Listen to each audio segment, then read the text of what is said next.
Okay, so this is my poster analysis of Dead Silence, another James Wan and Lee Whannell film. Now, let's start off with the colours and images.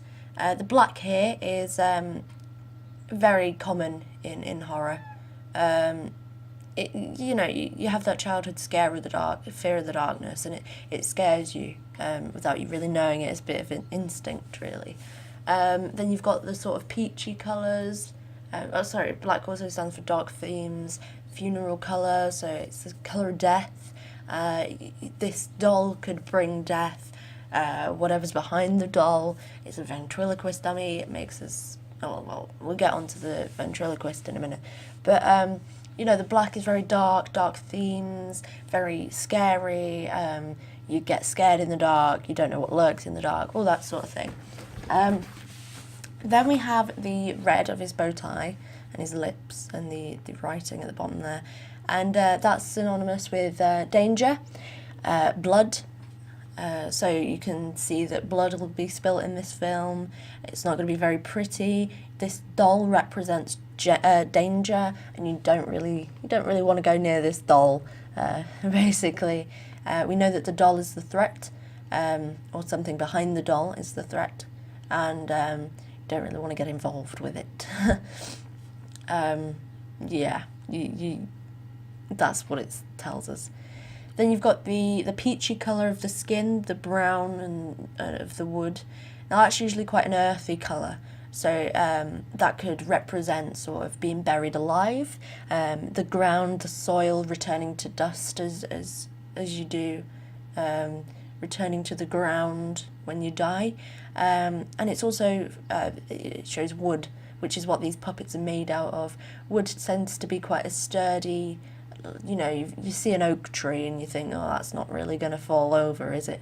So it sort of links to how powerful this ventriloquist dummy is, and how powerful the being behind it is as well. So that's there. Then we have the green of the eyes. Now these really draw you in to the poster and make you think, oh, this puppy doesn't look very nice, It makes it look quite sinister. If you see any Disney films, especially the old ones, not so much anymore, but The Lion King, The Little Mermaid, those sort of things, they always use green behind evil characters. If their eyes light up green, they're usually evil, and it sort of denotes the whole evil aspect, which you would usually sort of link to red. But I feel that has changed. So now we link green to jealousy and that sort of, that evilness.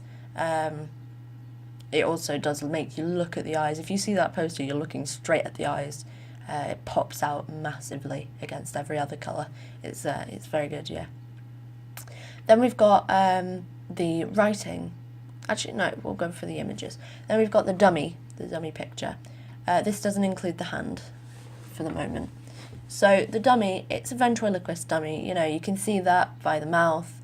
You can see that by the expression. The smile on it is quite sinister. It knows something that's going to happen. It's happy about something dark, and it doesn't look very friendly. It looks quite scary at the start, to be honest, right from the off. Ventriloquist dummies usually have someone in control of them, and this is partly about a story where the dummy is almost alive but being controlled by a spirit of its ventriloquist. So we always have that sort of fear of how things that we can't explain are being done. Now, obviously, you can explain ventriloquism. It's talking from the voice box, from the belly, rather than talking with the mouth. Now that means that your mouth doesn't move and it looks like it's not you that's speaking. It is, and people can become very, very talented at it. Now, we can't really, especially in the days when it's set, it's sort of old-time cinema classical thing. where, you know, it's a proper theatre. People at that time wouldn't have known anything about ventriloquism, they wouldn't have known how it was done or anything like that. So it would have been quite scary for the people at that stage, and their fear sort of reflects on the audience and makes us scared as well. Sort of draws you in as well, like, oh, ventriloquist dummy, I wonder what they could do with that. It's something that hasn't really properly been done before. I mean, you've had Chucky and things like that, but the whole idea of ventriloquism hasn't really been explored before then. So it'll make you want to go and see it if you like horror films. The Hand as well makes you think that there's something else controlling it. That doesn't really look like a puppet's hand. It looks dead, it looks withered, it's got long nails, look almost like claws. It is quite scary. It doesn't look very nice at all, so there we go. Then we've got the writing. We've got the from the makers of bit. From the makers of, I think it says, from the writers and director of Saw. Yeah, from the writer, director and producers of Saw. So, you know, Saw is a very high-profile horror film, you know.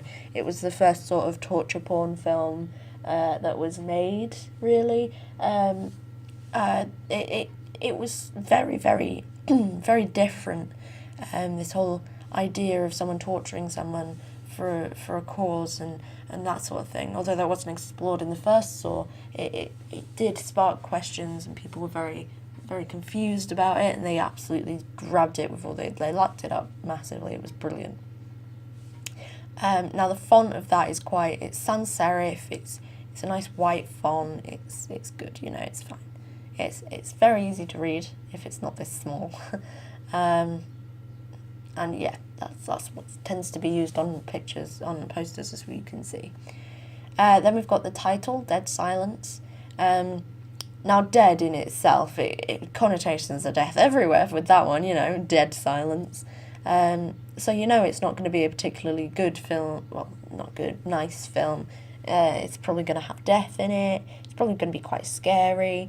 So you already know the genre. The silence bit. Now, you don't really know what that means until you sort of see the tagline underneath, which is, you scream, you die. And that links to the silence, because if you scream, you're going to die. If you don't scream, you're going to be all right. So, you know, that's the sort of element there, going against your instincts, really.